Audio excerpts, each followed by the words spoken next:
Sometimes life hits you with the kind of moment you never forget.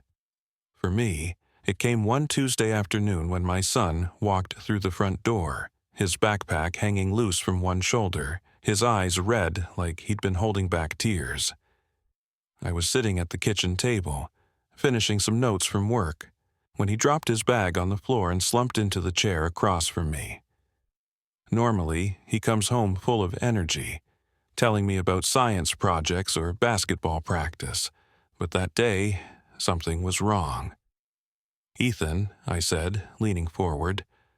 "What happened, buddy?"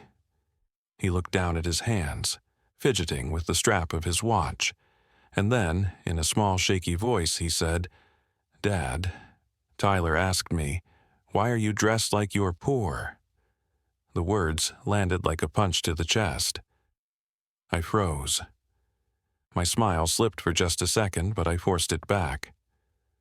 I couldn't let him see the hurt in my face. He was watching me, desperate to know how I would react. Inside, though, it burned. Here's the truth. I've never been the kind of man to care much about appearances. I wear jeans until the fabric fades, plain shirts that don't have big brand names, shoes that are scuffed but comfortable. I never needed to impress anyone. My wife, Rachel, always tells me she fell in love with me because I was real. My dad, Ethan's grandpa, raised me the same way. "Michael," he'd say, "a man's worth isn't stitched into his clothes. It's in his hands, his word, and the way he treats people." I lived by that. But in that moment, staring at my son's red eyes, I realized something. It wasn't about me. It wasn't about my old jeans or my faded flannel. It was about how my choices were affecting him. "Dad," Ethan continued, his voice trembling. Everyone laughed. Tyler said it loud, and even the girls heard. They all stared at me. I took a slow breath. My heart wanted to break for him, but I knew I had to stay steady. I reached across the table, put my hand on his shoulder, and said, "Ethan, listen to me. Clothes don't make a man. What matters is who you are, not what you wear." He nodded, but I could see in his eyes he didn't believe it. Not yet. That was the part that cut me the deepest. I smiled at him anyway, trying to give him strength. "Son, one day you'll understand." People who laugh at others usually don't have much to laugh about themselves. But the truth, deep down, I knew words alone weren't enough this time. He needed more than comfort. He needed proof. He needed to see with his own eyes that value isn't always on the surface. And right then and there, a thought began to form in my mind. One that would change the way Ethan saw me, and maybe even the way his classmates saw the world. I sat there quietly, listening as he told me more about the day. How Tyler made sure to say it loud enough for the crowd. How Ethan tried to shrug it off but couldn't shake the humiliation. How he felt small, invisible, even ashamed of me. That last part, ashamed of me, hit like a blade twisting in my chest. I wanted to tell him about the years I spent saving, about the sacrifices Rachel and I made to build this life for him, about the treasures I had that no one at that school could see, but I stopped myself. Kids don't need lectures, they need moments. And so, while Ethan sat there staring at his shoes, I made a silent promise. I would show him. Not through anger, not through revenge, but with a reminder. A reminder that his father wasn't someone to be pitied. That humility doesn't mean weakness, and that sometimes the simplest man in the room is holding the biggest story. That night when I tucked him into bed, he whispered, "Dad, why don't you dress nicer?" I kissed his forehead, smiled again, and said, "Because the people who matter, son, already know my worth." But I knew the seed of doubt was still there. And I also knew tomorrow would be different. Tomorrow, I was going to give my son a lesson he'd never forget. The thing about being a father is that you spend most of your life balancing two worlds, the one you grew up in and the one you want to create for your kids. I've never been rich by appearance, but I've never been poor either. I chose a life of simplicity, and for a long time I thought that was enough. My name is Michael Carter. I'm 42 years old, an engineer by trade, and a man who believes in hard work, honesty, and living within your means. I grew up watching my father, William, break his back in the factory, his hands always calloused, his shirts always worn thin, yet his pride never once dimmed. He used to tell me, "Michael, don't waste your money trying to look rich. Build a life that makes you rich here," and he'd tap his chest over his heart. That lesson shaped me. So even now, with a good career, a stable income, and more savings than most people know, I don't dress to impress. My closet is full of flannel shirts, jeans that I've had for years, and work boots that have seen better days. I drive a practical pickup to work, and I don't buy new gadgets just to keep up with the neighbors. Some folks would call me old-fashioned. I'd call it staying grounded. But my son Ethan is 12. He's growing up in a world that's louder, flashier, and more judgmental than the one I knew. He's a good kid, bright, kind-hearted, a little shy at times, but he wants to fit in. And in middle school, fitting in feels like survival. Ethan and I are close. Every Saturday morning, we go fishing down by the lake near our town. It's our tradition. I let him cast first, even though he still tangles the line half the time, and we talk about everything: school, sports, his friends, even the Marvel movies he's obsessed with. He looks up to me, and I know it. That's why the thought of him feeling embarrassed because of me, it was almost unbearable. Home, we're a family that values time over things. My wife, Rachel, is 39. She's the heart of this house, smart, patient, and full of quiet strength. She works as a school counselor, so she knows better than anyone how cruel kids can be when they want to. She warned me more than once that Ethan might start noticing differences between our family and others. Not differences in love or values, but in appearances. She was right. When Ethan came home hurt that day, Rachel gave me a look across the kitchen. Not judgmental, not angry, just a look that said, "This is what I meant." Later that night, after Ethan had gone to bed, she sat down with me on the couch. "Michael," she said softly, "you know he loves you." But he's 12. He's at that age where he cares about what his friends think. Maybe it's not about changing who you are. Maybe it's about showing him that you're more than what people see. I sighed, running a hand over my face. I don't want to teach him that appearances matter. I want him to know better than that Rachel reached over, placed her hand on mine and smiled. Then teach him. But teach him in a way he'll remember that stuck with me. You see, what Ethan's classmates don't know is that I've been holding on to something for years, a piece of my father's legacy. In a rented storage unit on the edge of town, under a tarp and layers of dust, sits a vintage 1969 Chevrolet Camaro. It was my father's pride and joy.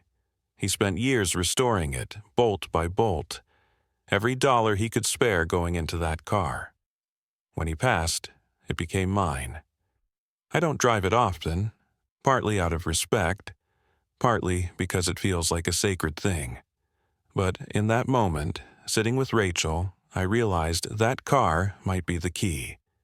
Not to prove to a bunch of middle school kids that I wasn't poor, but to show Ethan that what people see isn't always the full story. Before the conflict, our home was filled with love, laughter, and simple routines. Dinner at the table every night, board games on Friday evenings where Ethan would sit with Grandpa William, listening to his stories about the old days. But under that warmth, there was now a quiet ache.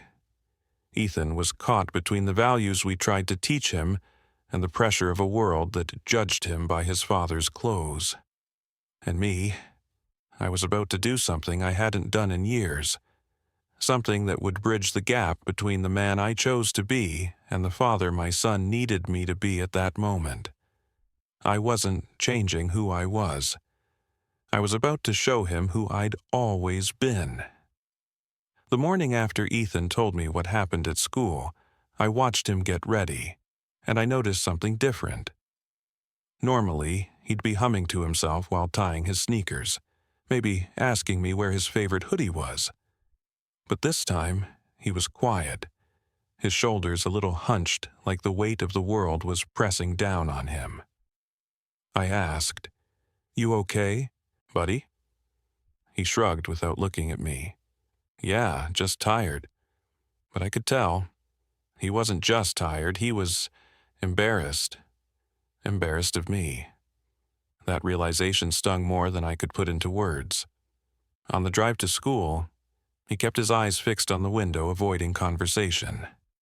Normally, we'd talk about basketball practice or what movie we'd watch Friday night, but that day, nothing.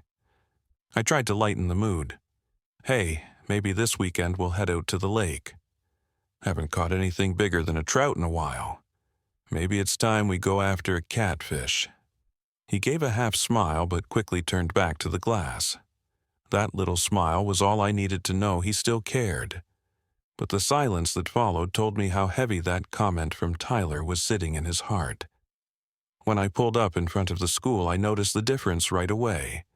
A cluster of kids stood near the drop-off zone, laughing, pointing at each other's shoes, comparing their flashy backpacks. They were dressed in the kinds of brands you see plastered across billboards: Nike, Adidas, Supreme. My pickup truck, covered in dust from last weekend's home project, rolled in like an uninvited guest. Ethan hesitated before opening the door. He glanced at the kids, then at me. For the first time, I saw something I'd never seen in his eyes when he looked at me. Shame. He muttered, "Thanks, Dad," and stepped out quickly, shutting the door behind him like he didn't want anyone looking inside. That moment broke me. It wasn't his fault. He was 12, just trying to survive in the jungle of middle school. But seeing my own son ashamed of me, that cut deeper than anything. Later that afternoon, when he came home, I decided to bring it up again. I didn't want to let it fester. "Ethan," I said gently, "tell me what happened yesterday." "With Tyler." He sighed, dropped his backpack on the floor again, and leaned against the counter. "Dad, it doesn't matter." "It matters to me," I insisted. He hesitated, then finally let it out. He said, "You dress like you're poor." He laughed, and then everyone laughed with him. Some of the girls looked at me like I was a joke. His voice cracked, and he kicked the floor. "I hate it, Dad. I hate that they all think you're nothing." Those words hit like a hammer. I wanted to argue, to tell him I wasn't nothing, that the life I'd built for him was proof of everything I stood for. But I could see in his face that if I said the wrong thing, he'd only feel more alone. So I swallowed the sting and said calmly, "Ethan, people laugh because they don't understand. They think money is everything. They think brands matter. But let me tell you something, they don't." He looked up at me with eyes that said he wanted to believe me. But he didn't. Not yet. "Then why did it hurt so much?" he whispered. I didn't have an answer that would heal him in that moment, because no matter how many lessons I preached, the truth was he still had to face those kids every day. Words alone couldn't shield him. That night, while Rachel was finishing dishes, she asked me quietly, "How bad was it today?" "Worse," I admitted. "He thinks I'm nothing because of what they said." She dried her hands, sat next to me, and said, "Michael, he doesn't think you're nothing. He's just 12. He's scared of being different. If you want him to understand, you'll have to show him, not just tell him. Show him. That was the moment the conflict shifted inside me. I wasn't angry at Tyler. He's just a kid, probably repeating something he'd heard at home. No, my battle wasn't with Tyler. It was with the seed of shame growing in my son's heart, and I knew I had to uproot it before it grew too deep.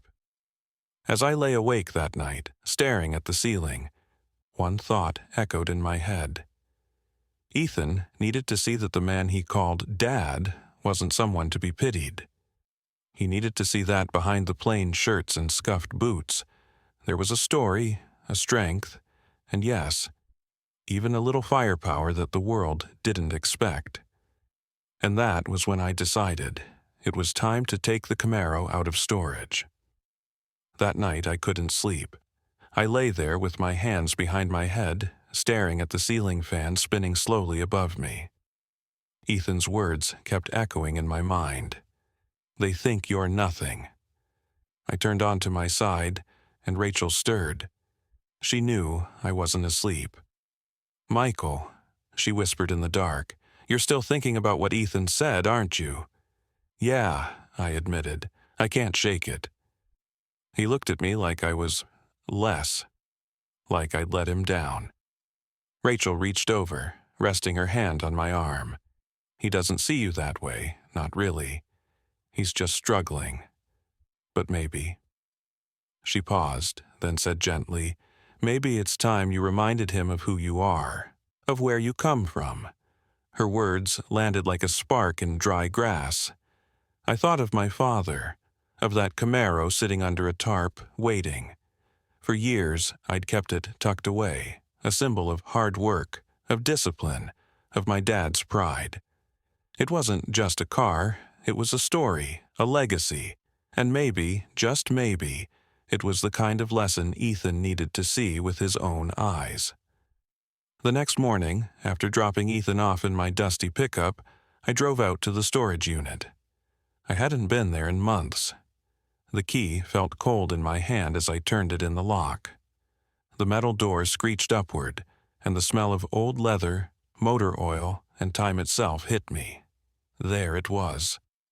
The 1969 Chevrolet Camaro. Midnight blue, chrome trim dulled under the layer of dust, but still magnificent. My father had spent years restoring it, working late into the night, polishing, tinkering, making it roar like the beast it was meant to be. I pulled the tarp back, and my chest tightened. Memories flooded in, me as a boy, handing Dad wrenches, listening to him talk about discipline and sacrifice while grease stained his fingers. His voice echoed in my head. "Michael, never show off. But never forget what you're capable of." I ran my hand along the hood, brushing away the dust. "Dad," I whispered, "I think it's time." For the next 2 hours, I worked. I checked the oil, wiped the windshield, and polished the chrome until it shined again. The engine coughed at first, then growled to life, shaking the floor beneath me. That sound alone, it carried weight, history, pride. That evening, Rachel found me in the garage, still wiping the car down, a grin on my face like a kid on Christmas. She leaned against the doorway, arms crossed. "So, you're really going through with this?" I nodded. "Tomorrow, I'm driving Ethan to school in this." She raised an eyebrow. "And what exactly do you think that'll solve?" "It's not about solving," I said firmly. "It's about showing. Ethan needs to see that I'm not ashamed of who I am, and he doesn't have to be ashamed of me either. He needs to understand that you can be simple on the outside and still carry something powerful. This car, it's not just metal and wheels. It's a reminder." Rachel's expression softened. She walked over, laid her hand on the hood, and smiled. "Then, I hope it reminds him of the right things." That night at dinner, Ethan was quiet again. He pushed his peas around the plate, barely touching his food. Finally, I said, "How about I drive you to school tomorrow?" He frowned. "In the pickup?" I smirked. "Not exactly." He looked up, confused. "What do you mean?" "You'll see." He rolled his eyes, muttered something about me being weird, and went back to his plate. But I caught the flicker of curiosity in his expression. After he went to bed, I went back out to the garage one last time. I ran my hand along the steering wheel, whispering to myself, "Tomorrow, they'll see. But more importantly, he'll see." I could already imagine the looks on those kids' faces when the Camaro rolled up, engine growling, chrome shining under the morning sun. But it wasn't about impressing them. It was about giving Ethan a moment, one that would wipe away the shame, replace it with pride, and leave a memory strong enough to carry him through the jeers and whispers of middle school. The plan was simple. Tomorrow morning, I'd fire up the Camaro, drive him to school, and let the silence of that roaring engine speak louder than any insult Tyler could throw. As I lay down that night, finally closing my eyes, I felt something I hadn't in days. Peace.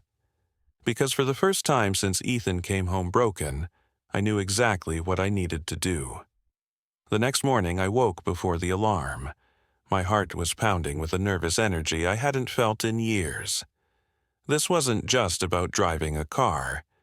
It was about giving my son a moment that would change how he saw himself and me.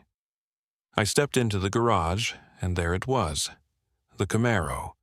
Midnight blue, gleaming under the fluorescent lights, chrome polished to perfection. Leather seats smelling faintly of my father's old cologne. I slid into the driver's seat, turned the key, and the engine roared to life with a deep, guttural growl that rattled the walls. Rachel came out in her robe, holding a mug of coffee. She smiled, shaking her head. "Try not to scare the neighbors." I grinned. "They'll live." When Ethan came downstairs, backpack slung over one shoulder, he froze at the sight of the Camaro rumbling in the driveway. His mouth opened, but no words came out.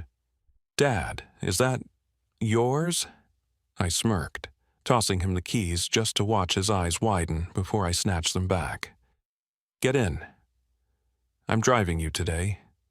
He climbed in slowly, like he was stepping into a spaceship. His fingers traced the dashboard, his eyes darting around in awe. "I can't believe this is ours." I looked at him and said, "Not ours. It was your grandpa's. And now it's part of you too." We pulled out of the driveway, and the Camaro's engine roared down the quiet suburban street, turning heads from neighbors walking their dogs. I saw Ethan sit a little taller in his seat, pride already flickering in his eyes. The closer we got to the school, the more I felt the weight of the moment. This wasn't about showing off. This was about giving Ethan something he could carry into that building with his head held high. As we turned into the school parking lot, the Camaro's deep growl announced us before we even appeared. Kids milling around near the drop-off zone stopped mid-sentence. Heads snapped toward us. A hush fell over the crowd, and then the whispers started. "Whoa, what is that? No way, that's Ethan's dad? That car's insane." I slowed to a crawl, the chrome glinting under the morning sun. The Camaro wasn't flashy in the modern sense, but it was timeless, a symbol of power and class that didn't need to scream for attention. It demanded it by presence alone. Ethan looked around, his eyes wide as he saw kids pointing, mouths open in disbelief. For the first time in days, I saw the corners of his mouth curve into a genuine smile. Then, of course, Tyler was there. Standing with his group of friends, backpack hanging low, smirk plastered across his face, until he saw us. His smirk faltered, replaced with confusion, then something closer to awe. As I rolled to a stop right in front of them, I dropped the window. The engine purred beneath us, and for a moment, no one spoke. Tyler broke the silence, his voice cracking slightly. "That's your dad's car?" I leaned across, looked him dead in the eye, and said calmly, "Son, people can dress simple and still carry treasures you'll never see." The group of kids went silent. A few of them let out low whistles. Someone muttered, "That's the coolest thing I've ever seen." Ethan turned to me, his face glowing with pride. "Dad, they're all staring." I smiled, my hand resting on the gear shift. "Let them." Ethan grabbed his backpack and stepped out, but this time he didn't rush. He stood tall, shoulders back, his eyes meeting those of every kid watching. For once, no one was laughing. No one was whispering insults. Instead, kids crowded around him, asking questions. "Is that really your car? Can your dad take us for a ride? That thing is amazing." Tyler didn't say a word. He just stood there, his face red, realizing his insult from the day before had just collapsed under the weight of reality. I watched as Ethan's confidence bloomed in real time. He turned back, met my eyes, and gave me a look I'll never forget. Half gratitude, half wonder. In that moment, I knew the mission was accomplished. I revved the engine one last time, then pulled away slowly, leaving behind a crowd of stunned middle schoolers and one son who finally felt proud to be mine. The sound of the Camaro's engine still echoed in my chest as I drove away from the school. For the first time in days, I felt lighter, like I'd finally given Ethan something he could hold on to when the world tried to tear him down. But more than that, I felt closer to my father, like the car had carried not just Ethan to school that morning, but 3 generations of our family's pride and values. When I got home, Rachel was waiting in the driveway, arms folded, a small smile tugging at the corners of her mouth. She didn't say anything right away, just raised an eyebrow as I cut the engine and stepped out. "Well?"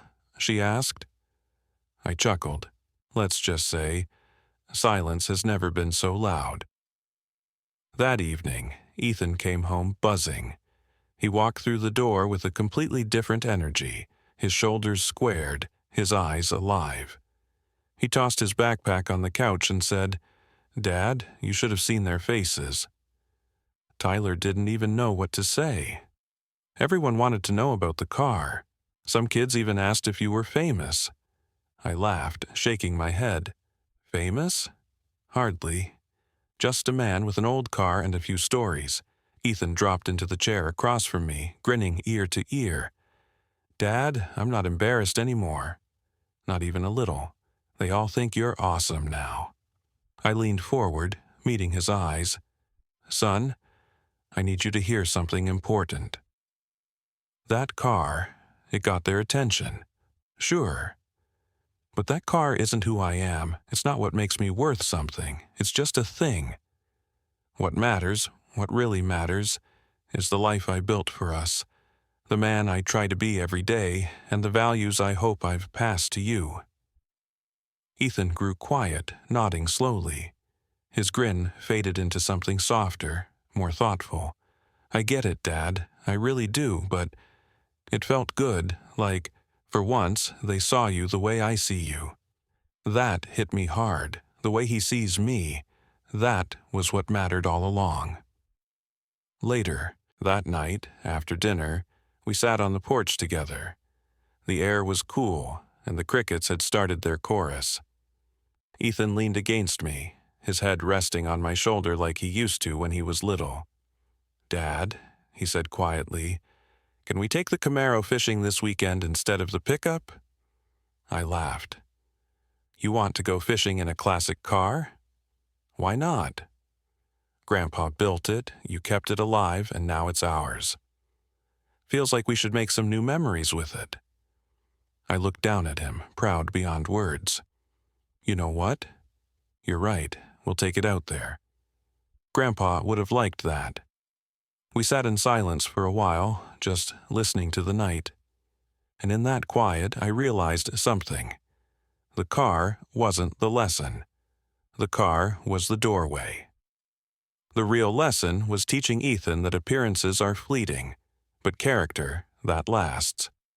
The truth is, I didn't drive the Camaro to prove Tyler wrong. I drove it to remind Ethan of who he is, where he comes from, and that pride should never come from what's on your back, but from what's in your heart. The next week, things at school changed. Ethan didn't come home complaining about Tyler anymore. In fact, he said Tyler stopped bothering him altogether. Some kids still talked about the Camaro, but Ethan told me, "Dad, it doesn't matter what they say now. I know who you are, and I know who I am. That was worth more than any applause or admiration." Looking back, I realize we all face moments where the world tries to tell us we're less because we don't look the part. It doesn't just happen in middle school.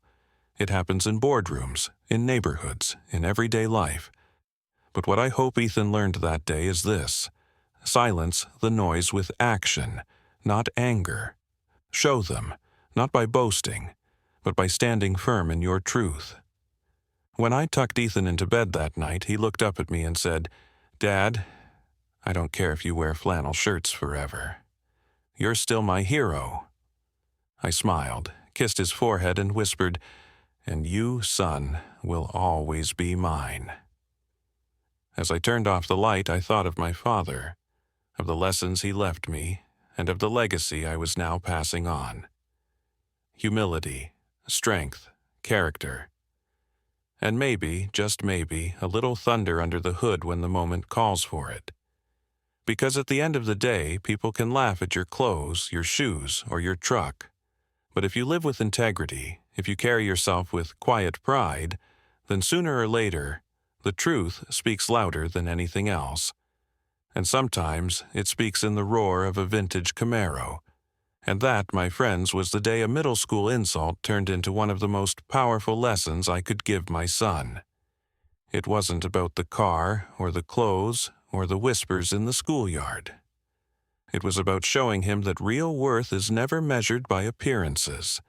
It's measured by character, love, and the way you carry yourself when people doubt you.